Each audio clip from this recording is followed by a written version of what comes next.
안녕하세요. 40대 미혼부입니다. 워낙 일에 치여 바쁘게 살다 보니 컴퓨터를 만져볼 기회가 잘 없었는데, 그래도 근래에는 환경적으로 여유가 생겨 컴퓨터 학원을 다니고 있어요. 사람은 역시 아는 만큼 다룰 줄 안다고, 마우스 클릭도 잘할 줄 아니까 세상이 얼마나 발달했는지 감탄을 많이 했네요. 컴퓨터 속 세상이 제가 발악하면서 살아왔던 지난 세월보다 훨씬 많은 사연을 담고 있더라고요. 저도 나름 기구한 삶을 산 사람인데, 아들 추천으로 이런저런 커뮤니티 동영상을 보다가 사연을 알게 되었어요. 이래서 애들이 컴퓨터나 휴대폰에 빠지는구나, 그런 생각을 했을 만큼 그날 하루 다양한 사연에 빠져 있었습니다. 저도 올려볼 수 있다는 소개글을 읽고 컴퓨터 배운 김에 제 이야기를 한번 들려드리려고 해요. 제게는 고민 없이 제 목숨을 내어줄 수 있는 자랑스러운 아들이 하나 있습니다. 제 나이 20대 초에 한 번의 실수로 아들이 생겼는데, 엄마 되는 사람은 저와 같이 100년 해로를 바라는 것 같더니 출산 후 도망을 쥐도 새도 모르게 도망을 쳐버렸어요. 당시 저도 무척 어린 나이였고 아이를 키우는 것에 아무런 지식이 없었던지라, 솔직히 아이를 품에 안았을 때 기쁨보다 막막함이 우선이었습니다. 솔직히 보육원에다가 아기를 맡길 생각까지 했었어요. 지금은 당연히 얼토당토 안 한 생각이나 당시에는 그만큼 마음고생을 많이 했습니다. 그러나 차마 그런 짓까진 못했어요. 말이 좋아 보육원에 맡기는 거지, 그건 그냥 제 아들을 제 손으로 버리는 게 아닙니까? 결국 저는 아들이 저를 보는 눈빛에 발목이 잡혀 남의 손에 아들을 맡기지 못했고, 제 사정을 이해 못해주던 가족들에게 어쩔 수 없이 데려가야 했습니다. 근데 하필 그 시점 저는 또 군대를 가야 하는 사정이었어요. 제 아들을 한 번도 사랑의 손길로 보듬어 준 적 없는 가족들 곁에 아들만 두고 가야 하는 상황이었습니다. 그래서 저는 휴가를 받으면 무조건 잽싸게 집에 와서 아들 곁에만 꼭 붙어 있었어요. 만날 때마다 쑥쑥 커져 있는 아기가 너무 신기했고, 또 저를 닮아가는 것 같아서 마음이 괜스레 이상했죠.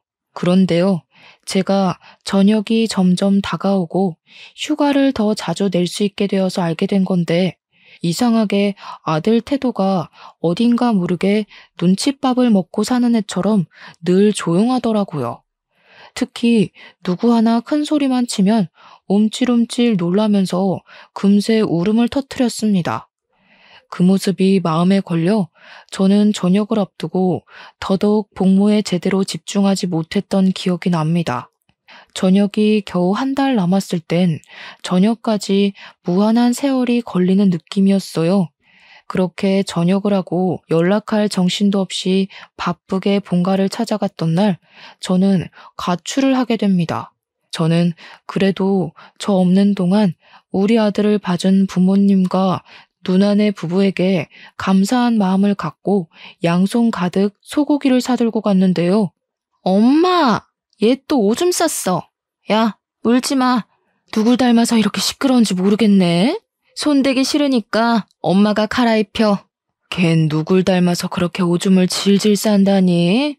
도망갔다는 어미년 닮은 거 아니야? 하필 만나도 이상한 여자를 만나가지곤 그냥 밖에다 앉혀놔. 우리 집은 주택이었어요. 그래서 열린 창문을 통해 우리 아들이 가족들에게 무슨 취급을 받고 있는지가 고스란히 들렸습니다. 발걸음을 꼼짝하지 못하고 충격에 휩싸여 있을 그때, 누나가 내복바람인 제 아들을 데리고 현관 밖으로 나왔다가 저랑 정통으로 눈이 마주쳤어요. 누나는 깜짝 놀라서 소리를 빽 지르더라고요. 누나가 안 들어오고 귀신같이 서서 뭐하냐고 놀란 가슴을 쓸어내리고 있었는데, 제 눈에는 아들이 소변을 넣어서 젖어있는 내복바람밖에 눈에 안 들어왔습니다. 그리곤 당장 가서 제 아들을 붙잡고 있는 누나를 사정없이 밀어버렸어요. 이럴 거면 처음부터 절대 못 받아준다고 거절했어야지. 다들 다신 나 볼 생각 하지 마. 아들 하나 죽었다 생각하고 살아.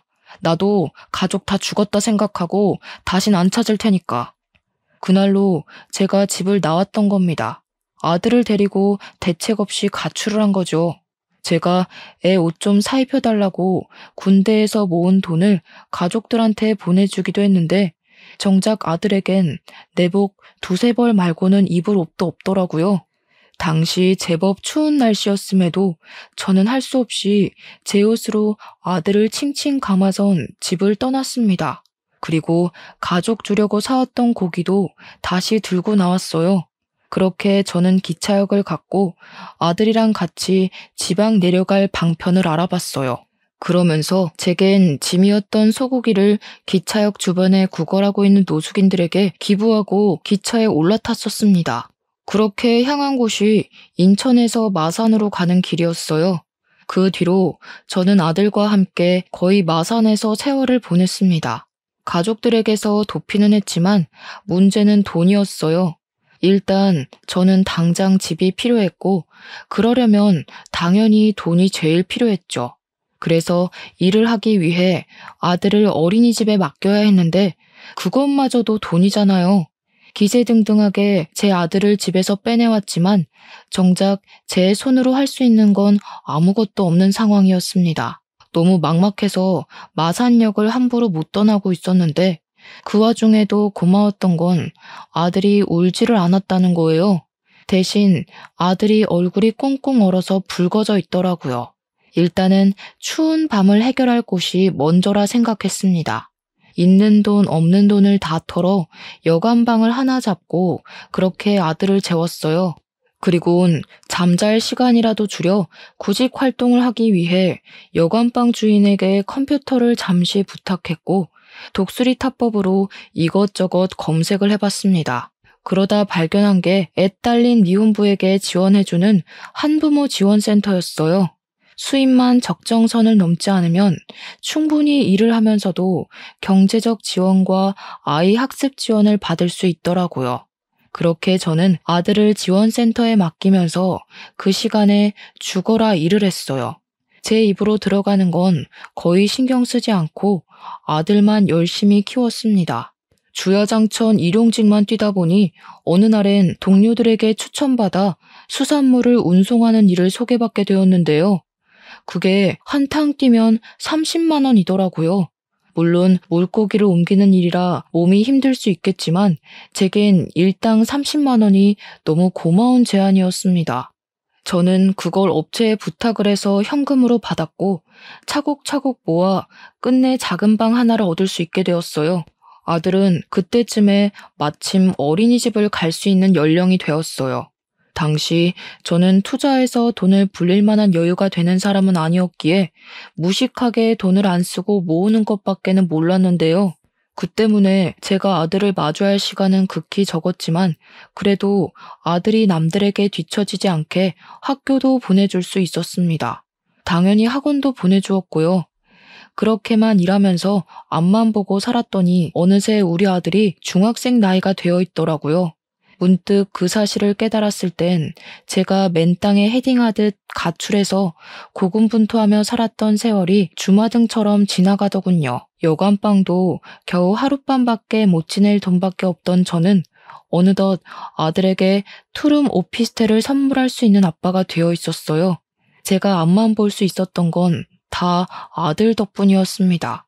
아들이 없었다면 저는 아마 제 손으로 집을 장만하는데 더 오랜 세월이 걸렸을 거고 이만큼 제 시간을 책임 있게 보내지 못했을 거예요.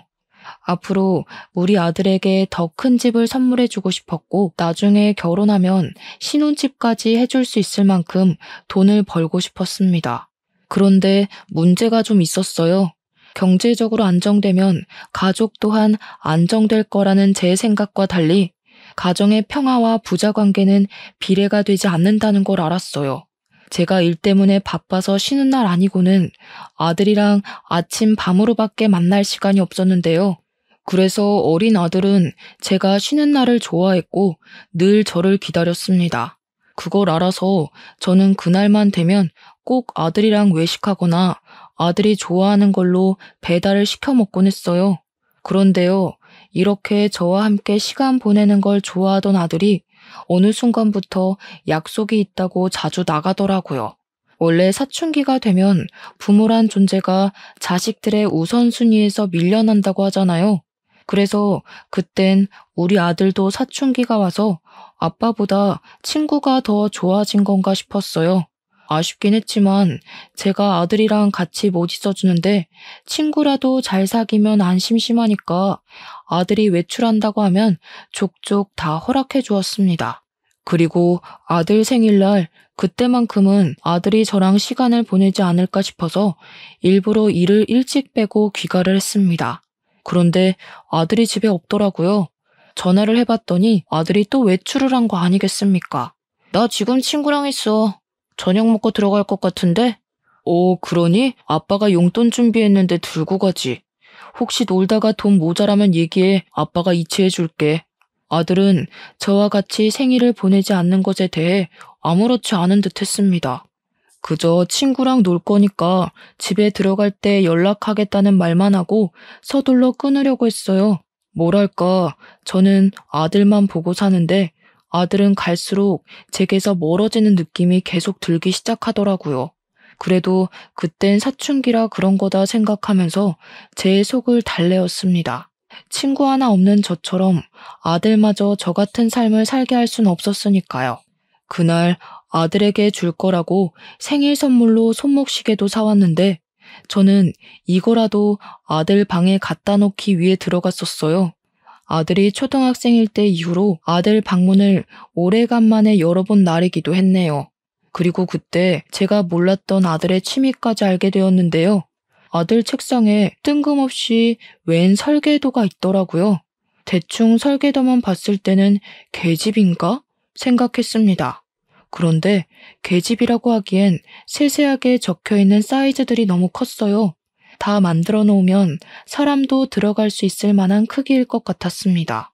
아들이 이런 걸 왜 갖고 있는 걸까? 왜 이런 걸 설계했나 궁금하면서도 우리 아들이 건축 쪽에 관심이 있었구나 싶어서 흐뭇하기도 했습니다.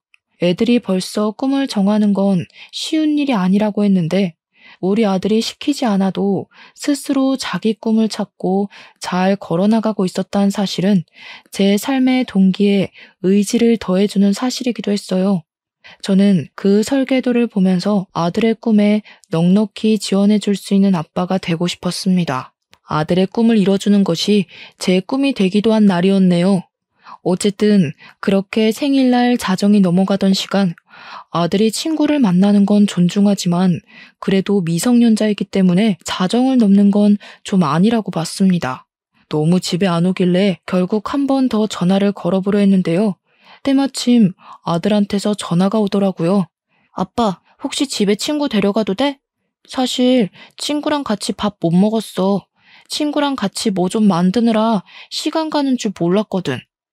그랬구나. 아직까지 저녁도 안 먹고 배고프겠다. 아빠가 짜장면 시켜줄 테니까 데리고 와. 친구는 가족들한테 허락 받았대?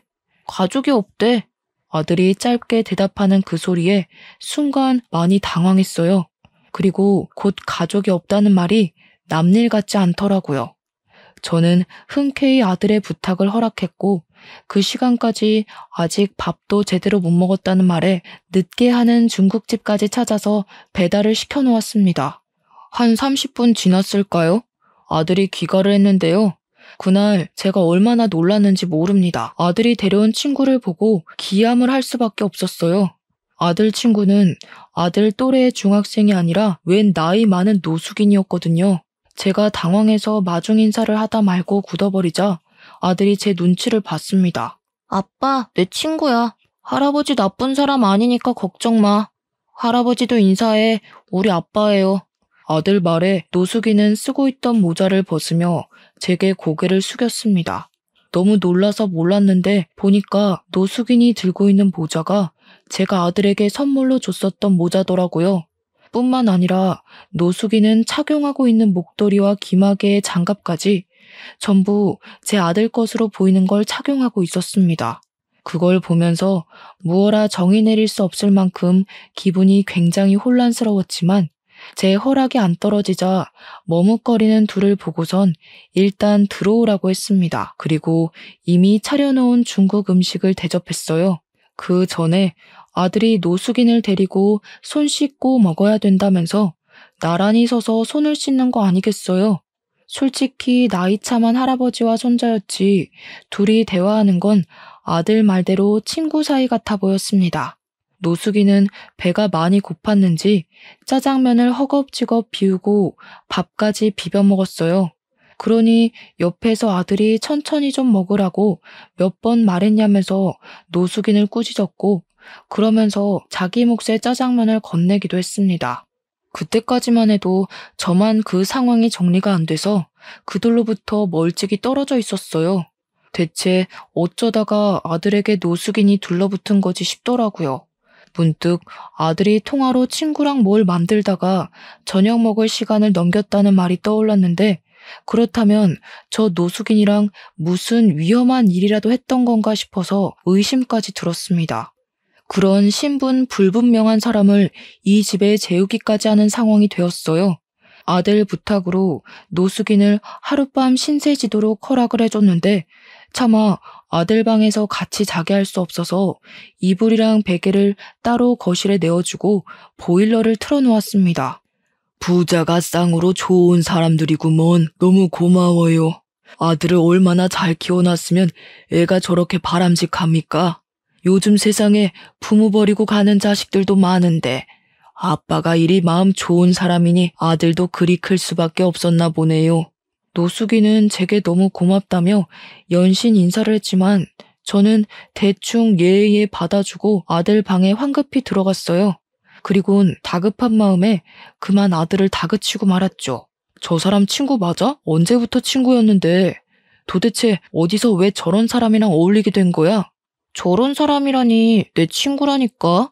초등학생 때 만났어. 학원 가기 전에 놀이터 앉아있으면 할아버지가 놀아주고 그랬는데 듣자 하니 오늘 내일 만난 사이가 아닌 것 같았어요. 그게 더 저를 속 터지게 만들었습니다. 상당히 어린 나이부터 비위생적인 노숙인과 어울렸다는 것인데 대체 어쩌다가 공부 잘하고 학교 생활과 교우관계 좋은 줄만 알았던 우리 아들이 엇나갔을까? 그 생각이 먼저 들었어요. 어느 누가 내 자식이 노숙인이랑 어울리고 다닐 줄 알겠습니까? 부모로서는 상상도 못할 일이고 이걸 아는 순간 뒤로 넘어갈 큰 사안이잖아요. 그래도 저는 최대한 아들 심기 상하지 않도록 화를 억눌렀어요. 친구 없어? 저런 사람이 어떤 사람들인지 몰라? 그 많은 친구들은 다 어쩌고 왜 하필 노숙자랑 어울려? 저 사람이 뭐 하는 사람인 줄 알고 그러다 진짜 큰일 나기라도 하면 아빠 생각은 안 해? 아빠는 할아버지랑 얘기 안 해봤잖아. 할아버지 나쁜 사람 아니라니까. 나도 나한테 위험한 사람인지 아닌지 정도는 알아. 네가 알긴 뭘 알아. 살아봤자 얼마나 살았다고. 저런 사람들은 잃을 게 없어서 더 나쁜 마음 쉽게 먹을 수 있단 말이야. 제 말에 아들은 결국 화를 참지 못해 자리에서 벌떡 일어났어요. 그리곤 저에게 처음으로 반항을 하며 언성을 높이더라고요.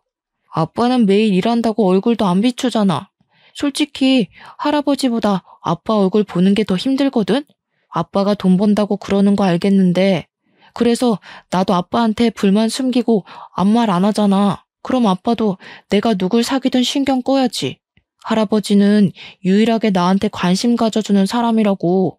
아빠는 내가 학교 생활 어떻게 하는지 궁금해하지도 않잖아. 그 순간 뜨끔했습니다. 아들은 제가 집에 없는 시간이 많아서 성적을 잘 받거나 상을 받아도 자랑할 곳이 없었다고 했고 그 때문에 집에 가는 게 싫어서 놀이터만 전전하다가 노숙인을 만났다고 했어요. 자기가 받은 성적표랑 상장을 제 방에 가져다 놨었다고 했지만 일하면 쓰러져서 잠에 들기 바빴던 저는 그걸 전혀 보지 못해 알지 못했던 겁니다. 아들 나이에는 성적표로 인정을 받고 안 받고가 제법 중요한 요건인가 보더라고요. 정작 아빠 노릇을 했어야 하는 건 돈보다도 그런 정서적인 영역에 있어야 했던 건데 정말 저는 아무것도 몰랐습니다. 제가 못하는 아빠의 역할을 대신 채워준 게 아마 노숙인이지 않았나 싶었어요.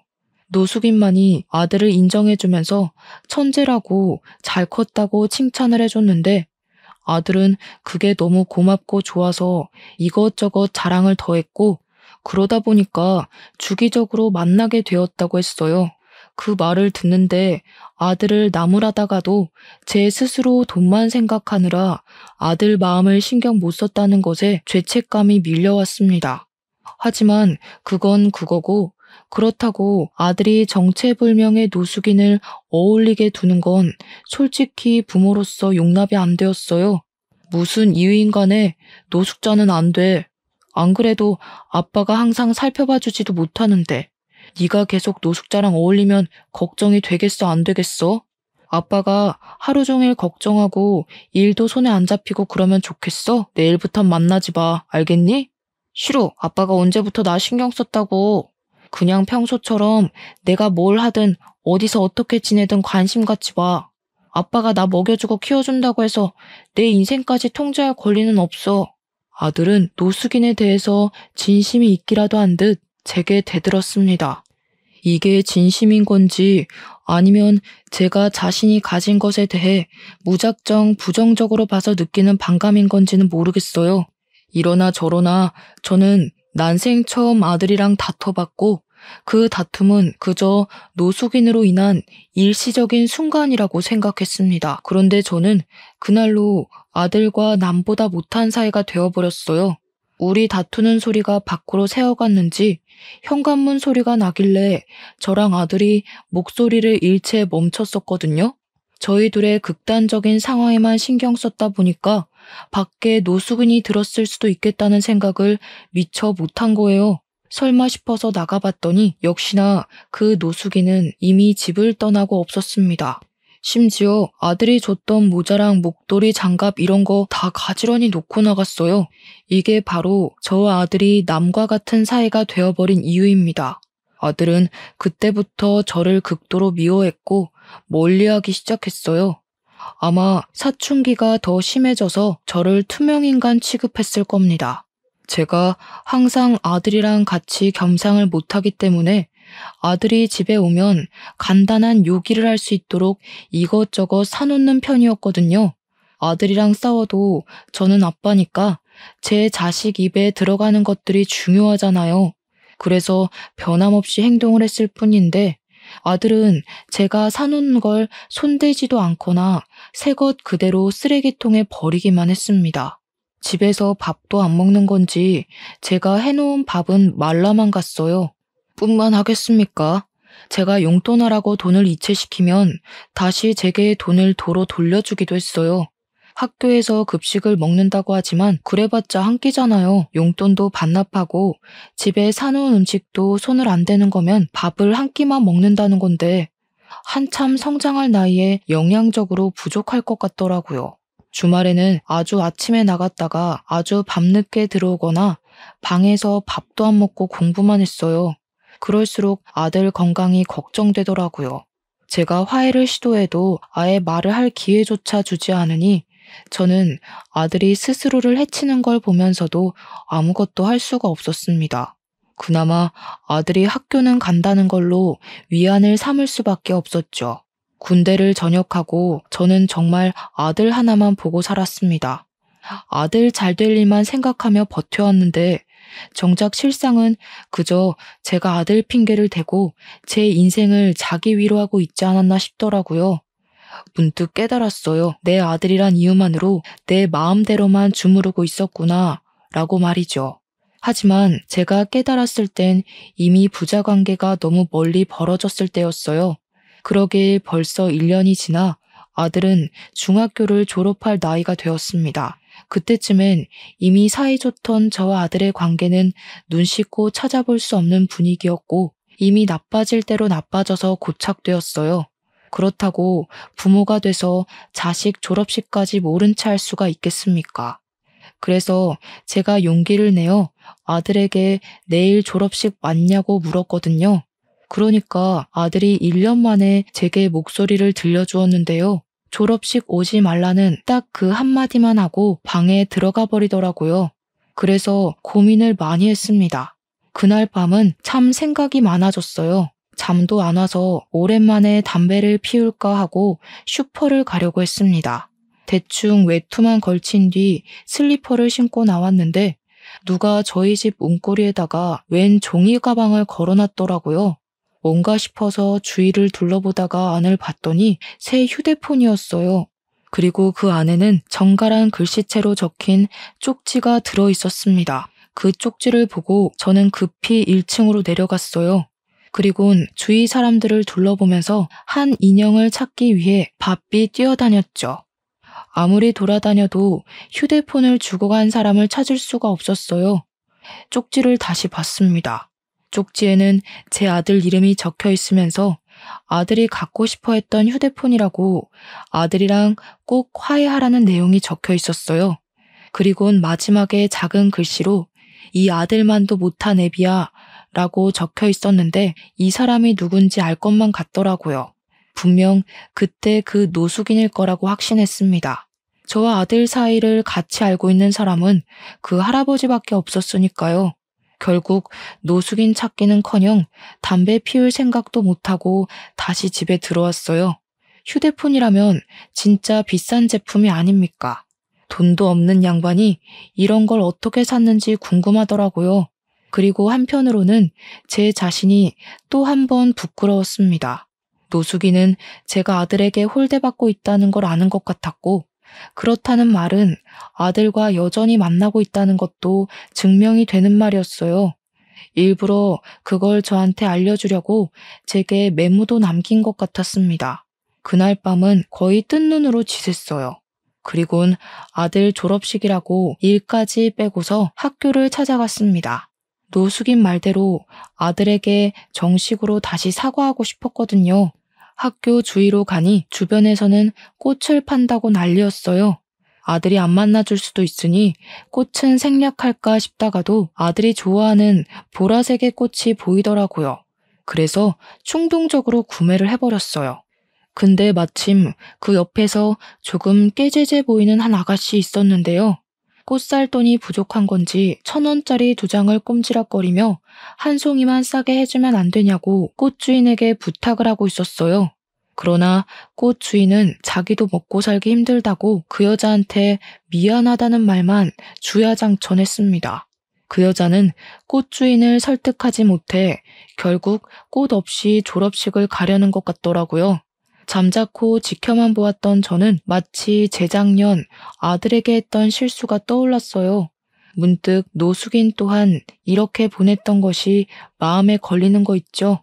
그래서 그 아가씨를 쫓아갔고 아가씨에게 사정을 물었습니다. 동생이 졸업식인데 부모님이 안 계시거든요. 오늘 공과금 내고 남은 돈이 이것밖에 없는데 꽃이 이렇게 비싼 줄 몰랐어요. 알았으면 생활비를 더 줄일 걸 그랬나 봐요. 이거 가져요. 저도 아들이 졸업식인데 아가씨 동생이랑 동갑이겠네요. 자식 같아서 축하해 주려는 거니까 가져가세요. 저는 또 사면 되거든요. 아가씨는 괜찮다고 손사래를 쳤지만 제가 고집스럽게 건네주니까 끝내 받아가면서 정말 고맙다고 눈물을 흘렸습니다. 아가씨의 어려운 사정을 보면서 노숙인도 분명 사정이 있어서 그랬을 텐데 싶은 생각이 들더라고요. 저도 어려울 때가 있었고 도움도 받았던 사람인데 왜 어려운 사람을 외면했던 건지 후회가 밀려왔어요. 그게 아들과 틀어지게 된 계기였던지라 마음속에 더 오래 남고 속상했습니다. 매번 이렇게 지난 날을 후회해 뭘 하겠습니까? 저는 다시 꽃다발을 사서 졸업식에 갔어요. 아들에게 연락을 못하고 갔기 때문에 아들이 어디 있는지도 모르고 벌써 학교를 나갔는지도 몰랐습니다. 그렇게 운동장 입구에 서서 눈 빠지도록 아들만 찾고 있었는데 옆에서 갑자기 웬 번지르르한 할아버지가 말을 걸더라고요. 아들이랑 달리 못돼 처먹은 양반인 줄 알았더니만 그 아들의 그 아빠 맞네. 그런데 괜찮은 옷 한 벌 안 사 입었어? 아들한테만 돈 쓸 줄 알지 자기는 영 못 챙기는구만. 뭔 소린가 싶었습니다. 그래서 그 할아버지를 더 빤히 쳐다보고 있었는데 할아버지가 갑자기 휴대폰 잘 챙겨왔냐고 묻더라고요. 그 순간 알아챘어요. 눈이 정말 크게 뜨였죠. 할아버지가 껄껄 웃는데 아들이랑 같이 대화하면서 웃던 그 노숙인 목소리가 떠올랐어요.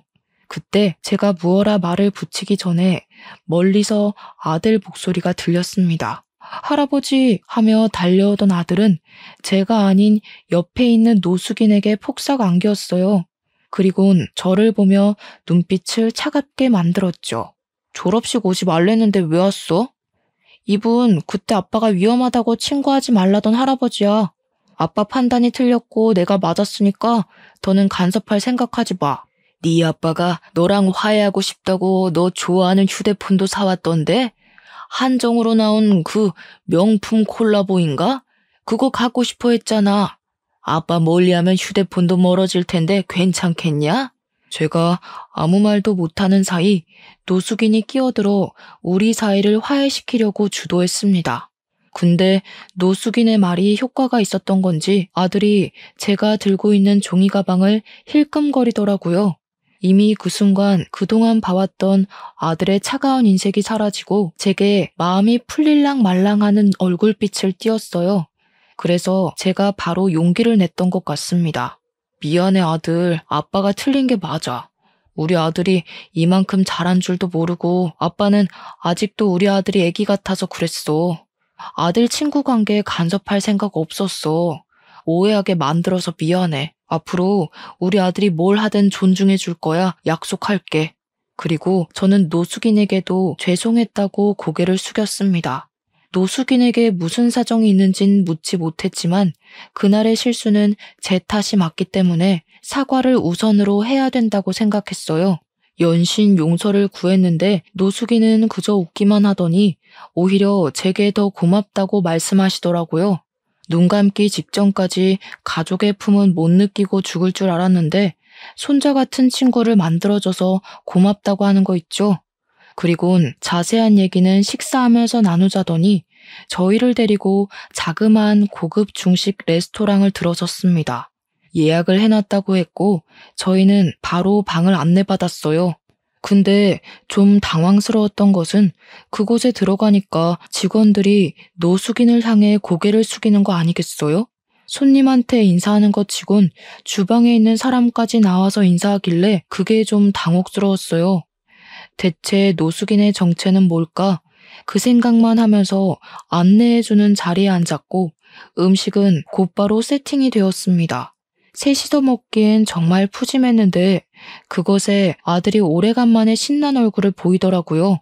대체 이게 다 뭔지 저는 더 이상 참지 못해 머릿속에 담고 있던 걸 물었습니다. 그러자 먹고 좀 얘기하자며 저더러 성질 급하다고 나무라던 노숙인은 제 아들에게 탕수육을 퍼주면서 얘기해 주었어요.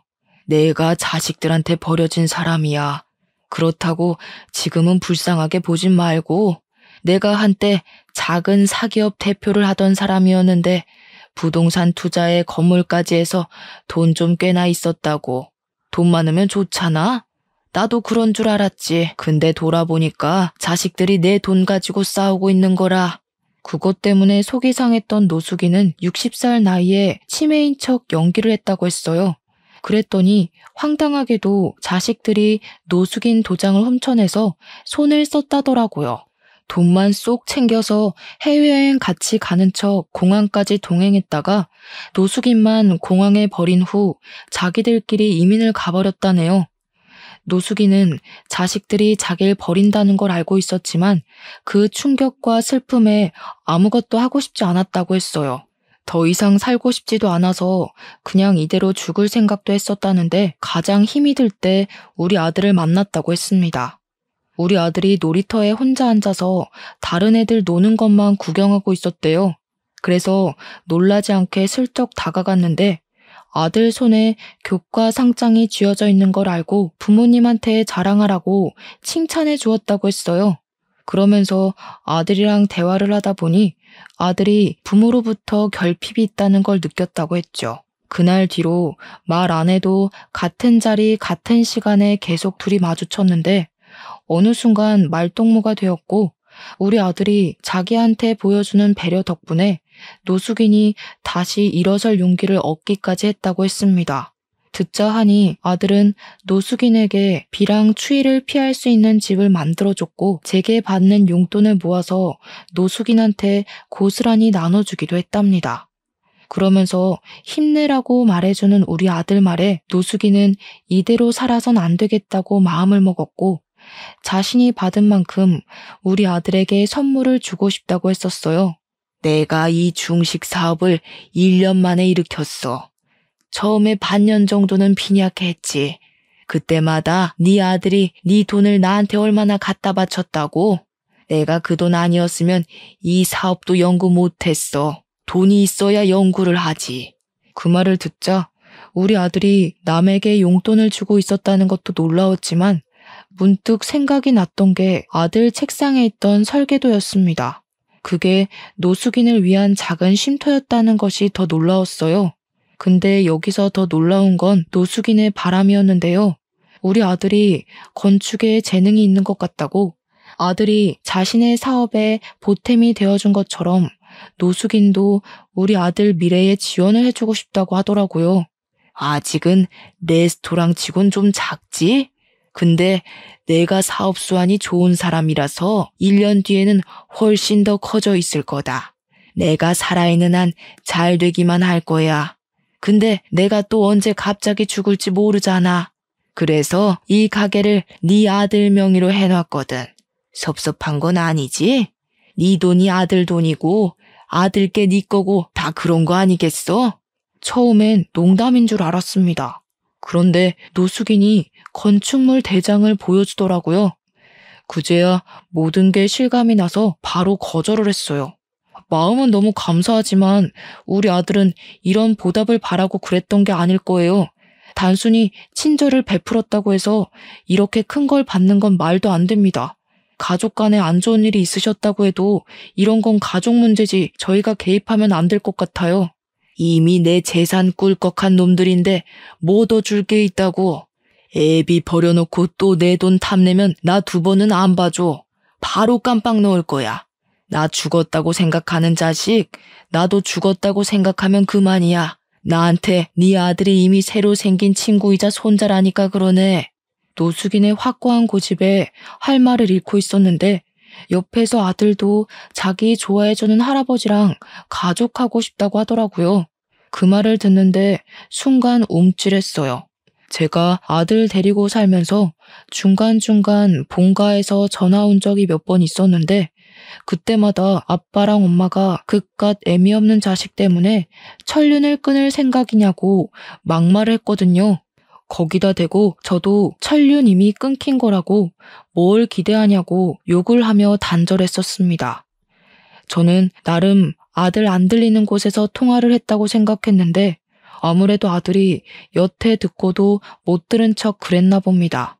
아들에게 이런 가정 환경을 만들어준 근원이 저라서 저는 또 미안했어요. 더 이상 노숙인과 아들의 뜻을 제지시키지 못했죠. 노숙인에게 너무 고맙고 면목 없어서 연신 감사하다고 고개만 숙였습니다. 제가 생각이 짧았어요. 사람을 편견으로 판단하는 게 아닌데 어르신께 큰 결례를 범했네요. 평생 사죄하면서 살겠습니다. 그래, 그래야지. 근데 내가 안 보이는 데서 사죄를 하면 뭐하나? 수산물 운반 작업한다고 했지? 이참에 내 밑에 들어와서 운영 좀 배우는 게 어때? 어쩜 이렇게 끝도 없이 사람을 미안하게 만드는 건지. 아들 말대로 노숙인은 나쁜 사람이 아니었어요. 오히려 수호천사나 다름없는 존재였죠. 저는 어르신 덕분에 허리 아픈 거 참아가며 물고기 옮기던 일을 그만두고 중식 식당으로 이직을 했습니다. 그때 기적 같았던 일이 벌써 3개월이나 흘렀네요. 저는 바뀐 직장이 아직 전혀 적응이 안 돼요. 한 번씩 어르신한테 혼쭐 나면서 배우고 있어요. 일이 많이 서툰데도 불구하고 월급은 분에 넘치게 받고 있어서 더 면목 없게 살고 있습니다. 무엇보다 기쁜 사실은 아들과 이전처럼 부자 관계가 회복되어 가는 중이라는 거예요. 아들이 학교를 마치면 학교랑 가까운 이곳으로 하교를 하는데요. 제가 바쁘면 저를 직접 찾아와서 학교 다녀왔다고 인사를 해줘요. 아직 아들과 대화할 때는 어색한 부분이 없지 않아 남아있지만 저는 아들이 먼저 다가와 준 것만으로도 큰 행복을 느끼는 중입니다. 노숙인이 시켜서 요리를 해본 적도 있었는데 그걸 아들이 시식도 해줍니다. 한 번씩 운이 좋아서 제 손맛이 괜찮을 때가 있는지 아들이 종종 인정해 줄 때가 있거든요. 그럼 그때마다 진작에 이렇게 살았어야 하는 거구나 싶은 생각이 들더라고요. 이 모든 게 얼마나 삶의 활력이 되던지 앞으로 죽을 때까지 이대로만 지내도 충분히 행복할 것 같았습니다. 참, 그리고 저희 아들은 노숙인이 정말로 지원해주는 덕분에 건축 쪽 학원까지 다니면서 재능을 키우고 있어요. 아들은 초등학생 때 부족한 솜씨로 노숙인 쉼터를 만들어줬던 것처럼 어른이 돼서 더 크고 좋은 쉼터를 만들어 놓고 싶다네요. 그리고 어르신과 함께 저는 어중간하게 키운 요리 솜씨로 노숙인들 짜장면 제공하는 봉사를 다니고 있습니다. 근데 여기서 좀 뜻밖의 사람을 만나요. 제가 그곳에서 봐선 안 될 사람을 목격하게 되었는데요. 맛있게 드세요 하고 짜장면을 제공하는 순간 한 여자의 손가락에 마디마다 있는 타투 자국을 보고 짜장면 그릇을 뺏어버렸어요. 그리곤 얼굴을 확인했죠. 저만 알아본 게 아닌 것 같더라고요. 여자의 눈동자가 흔들리더니 저를 한 5초 바라보고 뒤늦게 놀라 도망을 가려 했습니다. 저는 얼른 쫓아가 여자를 잡아 세웠어요. 역시나 가까이서 보니 우리 아들 친모가 맞더라고요. 이제야 말씀드리지만 아들 친모가 아들과 저를 버리고 도망을 간 건 남자 문제 때문이었어요. 저를 두고 몰래 바람을 피우고 있었더라고요. 상대 남자가 외국을 같이 가자고 했는지 저한테 말도 안 하고 몰래 그 남자랑 연락하고 날짜 맞춰서 튄 거였어요. 근데 왜 노숙인 꼴을 하고 있는 건지 당황스러운 거 있죠? 그래서 꼬락서니가 왜 이렇게 됐냐고 물어보니까 아들 친모가 자존심 때문에 말해주기 싫었나 봐요. 사람 잘못 본 거라고 소리만 지르다 도망을 가버렸습니다. 보아하니 바람 피웠던 상대한테 버림받은 것 같았어요. 친모는 남자만 믿고 자기 투자를 안 하는 여자였기 때문에 아마 남자가 없어서 거지가 되지 않았나 싶습니다. 그리고 왠지 제 가족이 어떻게 살고 있는지 궁금해하시는 분 계실까 말씀드리는데요. 가족은 제가 일하는 중국집에서 마주쳤어요. 누나 부부네가 저희 아들 나이보다 2살이 어린데 저희 아들이 다녔던 중학교로 입학했더라고요. 입학식 날 부모님까지 총출동해서 식당에 왔다가 저랑 마주쳤습니다. 부모님이 바로 저를 아는 체 하면서 아들아 불렀는데 저는 그 손길을 뿌리쳤어요. 꼴들이 말이 아니더라고요. 입학식 왔다면서 왜들 등산복 같은 운동복을 입고 있는 건지 그건 엄마가 쓸데없이 입이 싸서 알 수 있었습니다. 저 천하의 몹쓸 놈이 우리 집을 다 말아먹었잖니. 네 매형이 하는 사업 다 부도났어. 멍청한 게 친구랑 동업했다가 자기 혼자 빚더미로 홀랑 뒤집었었지 뭐야. 에휴, 내 팔자가 개 팔자야. 그런 식으로 말하지 말랬지. 엄마 때문에 이 사람이 더 눈치 보는 거잖아. 되던 일도 안 되게 생겼네. 짜증나게 굴면 나도 집 나가버린다. 그러니까 매형 때문에 집이 망해서 무려 3세대나 되는 가족이 방 2개에 작은 거실 하나 있는 곳에 살면서 장 보러 가는 것도 돈 아까워 거의 김치에 밥만 먹고 산다네요. 그날은 조카가 입학식이라서 몇 년 만에 외식을 하는 거랍니다. 우리 아들을 잡아먹을 듯 이빨 드러내던 사람들이 서로 핥히는 말을 하고 있으니 꼴 좋다 싶었습니다. 그러거나 말거나 저는 천륜을 끊어버렸는데 무슨 상관인가요? 내 알바 아니라고 모른 척 하려고 했더니 엄마가 자꾸 저를 붙잡으면서 유니폼이 좋아 보이는데 이곳에 오래 일했냐고 정직원이냐고 이것저것 관심을 보였어요. 그러자 분주한 분위기에 사무실에서 나온 노숙인은 제게 다가와 친히 엄마를 떼어내 주었습니다. 그러면서 사장 될 사람 함부로 만지는 거 아니라고 해줬고 여기서 더 소란 피우면 테이블 밖으로 내줄 테니 야외에서 먹게 할 거라고 상냥하게 말씀하셨어요. 그러자 가족들은 사장이라는 단어에 제게 묻고 싶은 것이 많아 보이는 눈치였지만 입 다물고 짜장면만 먹었습니다. 그날은 그렇게들 돌아갔는데 아마 조만간 또 찾아오지 않을까 싶어요. 그땐 우리 아들 생각해서라도 다신 엮이지 않게 정신 똑바로 차리고 쫓아낼 생각입니다. 저희는 이렇게 불안과 행복 사이를 오가면서 지내고 있어요. 막상 기적처럼 행운이 쏟아지니 행복할수록 불안도 큰 것 같다는 걸 느낍니다. 항상 자만하지 않고 가진 것을 지키는 데만 에너지를 쓰며 살 것 같네요. 그럼 긴 글 들어주셔서 감사합니다. 늘 평안하세요.